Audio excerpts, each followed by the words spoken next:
Hey guys, welcome to technical Bangla. আশা করি সবাই ভালো আছেন। আমরা অনেকেই কম টাকায় ভালো ভালো ফোন চাই, আর সেটা যদি হয় ভালো ব্র্যান্ডের ফোন, ভালো স্পেসিফিকেশন ফোন, তাহলে কতই না ভালো হয়। আজকে এমন একটি ফোনের কথা বলবো যেটা মাত্র 10 থেকে 15,000 টাকার ভিতর হতে যাচ্ছে একটি মডার্ন ফোন, আধুনিক ফোন, যাই বলুন না কেন, একটি ভালো আদর্শ ফোন হতে যাচ্ছে আপনাদের জন্য। আজকে রিভিউ ভিডিওটা আপনাদের সাথে তুলে ধরবো। এই ফোনটি হচ্ছে স্যামসাং গ্যালাক্সি A11। রিভিউ ভিডিওটি দেখতে হলে অবশ্যই আমার পাশে থাকুন আর সম্পূর্ণ ভিডিওটি দেখবেন, ভিডিওটি স্কিপ করে দেখবেন না। সো শুরু করা যাক। আর যারা নতুন দর্শক আছেন তারা অবশ্যই আমার চ্যানেলটিকে, আপনাদের ছোটো ভাইয়ের চ্যানেলটিকে সাবস্ক্রাইব করে আমার পাশে থাকবেন। ভিউয়ার্স, ফোনটি 4টি কালারে পাওয়া যাচ্ছে। কালারগুলো হলো ব্ল্যাক, হোয়াইট, ব্লু, রেড। এতে 2G 3G 4G সকল সাপোর্ট থাকছে। আর চলুন এর বডি নিয়ে কথা বলা যাক। এর বডি স্টাইলটি হচ্ছে 5 হোল। এই লো বাজেটের ফোনে কিন্তু 5 হোল ডিসপ্লে এটা ভাবা যায় না, এটা অনেকটি চমৎকার একটা বিষয়।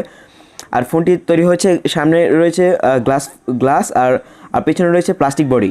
প্লাস্টিক হওয়ার কারণে ফোনটিতে কিন্তু দাগ পড়তে পারে, তাই ভালো একটি ব্যাক কভার ইউজ করার পরামর্শ রইল। চলুন এর ডিসপ্লে নিয়ে কথা বলা যাক। এর ডিসপ্লে হিসেবে রয়েছে 6.4 ইঞ্চি HD+ ডিসপ্লে। ডিসপ্লে হওয়া সত্ত্বে একটু ডিসপ্লে দিক দিয়ে একটু দুর্বল রয়েছে, মানে 720p ডিসপ্লে, এটি ফুল HD ডিসপ্লে নয়। আর তবুও এই লো বাজেটের ফোনে এটি চলে। এর ওয়েট হচ্ছে 177 গ্রামস। এটি খুবই হালকা হতে যাচ্ছে, তাই এটি হাতে নিয়ে কিন্তু অনেকটাই প্রিমিয়াম ফিল পাবেন। আর ফোনটি একটু বড়সড় হতে যাচ্ছে। 6.4 ইঞ্চি ডিসপ্লে হওয়া সত্ত্বেও ফোনটি অনেকটাই বড় হবে, আর তাই আপনারা হাতে নিয়ে হ্যান্ডি ফিল পাবেন। আর এর ফিচার্স হিসেবে রয়েছে মাল্টিটাস্কিং।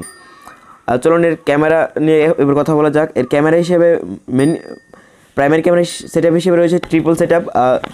এর মেন ক্যামেরাটি হচ্ছে 13 মেগাপিক্সেল, আর এর 5 মেগাপিক্সেলের হিসেবে রয়েছে একটি আলট্রা ওয়াইড অ্যাঙ্গেল ক্যামেরা, আর 2 মেগাপিক্সেল হিসেবে রয়েছে একটি ডেপথ সেন্সর। আর ফিচার্স হিসেবে রয়েছে auto focus, ultra wide, depth sensor, flash, এগুলো সব ফিচার্সই আপনারা পাবেন।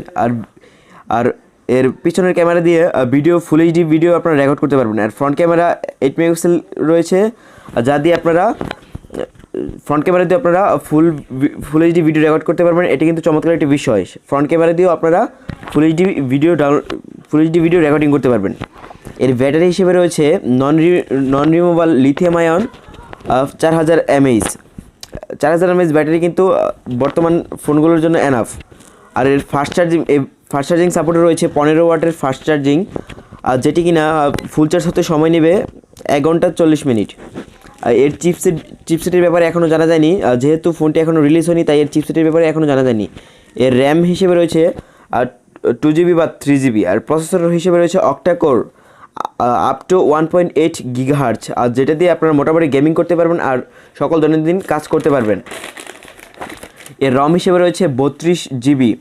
আর এর মাইক্রো SD স্লট হিসেবে রয়েছে 512GB পর্যন্ত আপনারা মেমোরি কার্ড ইউজ করতে পারবেন। আর এটি ডেডিকেট, অর্থাৎ 2টি সিম এবং একটি মেমোরি কার্ড একসাথে ইউজ করতে পারবেন। আর এর সিকিউরিটি হিসেবে রয়েছে পিছন দিকে রয়েছে ফিঙ্গারপ্রিন্ট এবং ফেস আনলক সুবিধাও পাবেন। আর তাই মোটামুটি বলতে গেলে ফোনটি লো বাজেটের মধ্যে খুবই চমৎকার একটি ফোন হতে যাচ্ছে। ফোনটি বাংলাদেশে এখনও রিলিজ হয়নি, এটি মার্চ মাসের শেষের দিকে অথবা এপ্রিল মাসের প্রথম দিকে রিলিজ হতে পারে। আর এটার আনুমানিক প্রাইস হতে পারে 12 থেকে 15,000-এর ভিতর। এই ছিল আজকের মতো। ভিডিওটি যদি আপনাদের কাছে ভালো লেগে থাকে তাহলে অবশ্যই চ্যানেলটিকে সাবস্ক্রাইব করবেন আর ভিডিওটিকে একটি লাইক করবেন। আর যদি কোনো প্রশ্ন আপনাদের জিজ্ঞাসা করে থাকে তাহলে অবশ্যই কমেন্ট বক্সে ছোটো করে একটা কমেন্ট করে দেবেন।